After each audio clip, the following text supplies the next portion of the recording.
What's going on, y'all? What I want to talk to you about today actually happened a few days ago. I'm not sure why it just now showed up on my feed.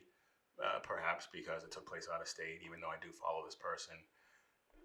Not sure why it didn't show up right away, but nevertheless, it is definitely something that we want to address and pay attention to.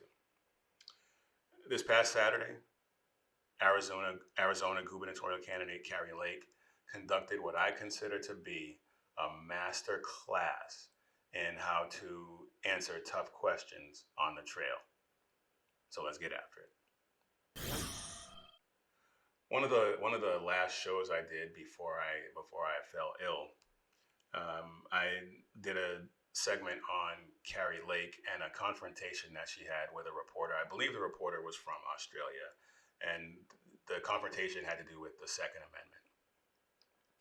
And she that confrontation was fantastic. She was great on the Second Amendment. And if you're in Arizona, for me, that is reason enough to support her for governor. But what happened on Saturday was epic. Check out this question and her response. Abortion is effectively banned in the state right now. Tell me, is that something that you support?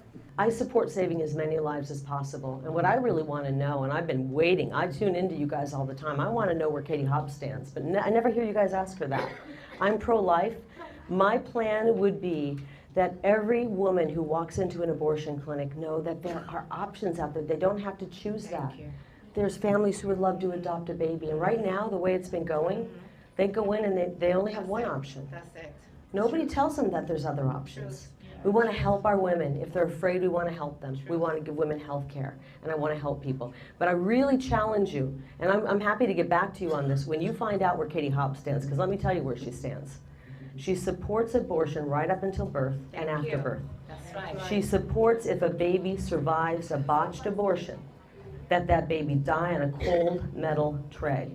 And none of you ever try to get her to talk about her stance. So get back to me after you do. That was masterful. Now, during the gubernatorial debate between Greg Abbott and Robert Francis Beta O'Rourke, Abbott had a similar answer along the same lines that was decent. It was better than a lot of answers that you hear from Republicans and conservatives. But Kari Lake took it to the next level. She absolutely took it to the next level. And she didn't do what most of us are guilty of in terms of debating this issue. She didn't fall back on the scientific aspects of it. She didn't fall back on, and like I said, I'm guilty of this too, where we present a pregnancy chart or whatever. And okay, so at what point is it okay to kill this baby? Or at what point does it stop being a clump of cells and become a baby? She didn't do any of that. What she did was adopt the left's rules of engagement without accepting the premise. She presented a political argument that dismantled all of their talking points. Now, of course, they're going to refute that, and they're going to gloss over everything and act like she's just some right-wing extremist who just wants to force women into the Handmaid's Tale. Couldn't be further from the truth, obviously, but the left never lets the truth get in the way of a good story, now do they? But like I said, she presented a political argument that dismantled all of the left's talking points. Planned Parenthood, they don't present any alternatives. And it's been proven through investigative reports and pregnant women being sent into some of these clinics on behalf of investigative journalists and conservative outlets. They don't present any alternatives to these women. The only alternative when they walk into a Planned Parenthood clinic is, we're going to kill this baby, period. But Kari Lake laid out the conservative position on this issue as well as I have ever heard a conservative politician articulate it, ever.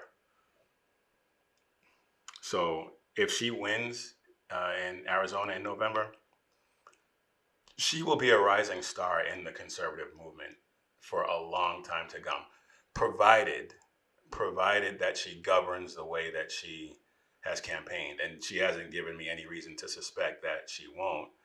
In the beginning, and I may have said this when I did my segment on her on the Second Amendment, in the beginning, I may have been skeptical just because she comes from a media background. She was a reporter for a long time. And in the back of my mind, there's still that I don't trust anyone, period. Any of these politicians, anyway. So in the back of my mind, there's still that possibility. I calculate for that. I understand that you can't trust anybody, but usually you can see signs along the way. And so far, she hasn't really given me any reason to suspect that she's going to do something different than than the way that she's presented herself on the campaign trail. So, but we'll see. We'll see. It could happen. But conservative politicians, other conservative politicians, need to take note on what she's doing on her campaign trail. Because if they do, if they adopt her campaign strategies, it will be a red wave, a red tsunami. Because what she's doing, if all the other or most of the other conservative politicians do what she's doing the way she's doing it, there's really no way conservatives could lose unless they cheat, unless the left cheats, which we know they're going to. We know they're going to try anyway. We know they're going to try, which is why conservative voters need to get out and vote. Conservative voters who don't vote elect Democrats. We can't let that happen. Anyway, folks, that's all I got for you today. These days, it has never been more crucial that you keep your head on a swivel and keep your friends and your family and your loved ones safe. So do that, and we'll see you on the next one.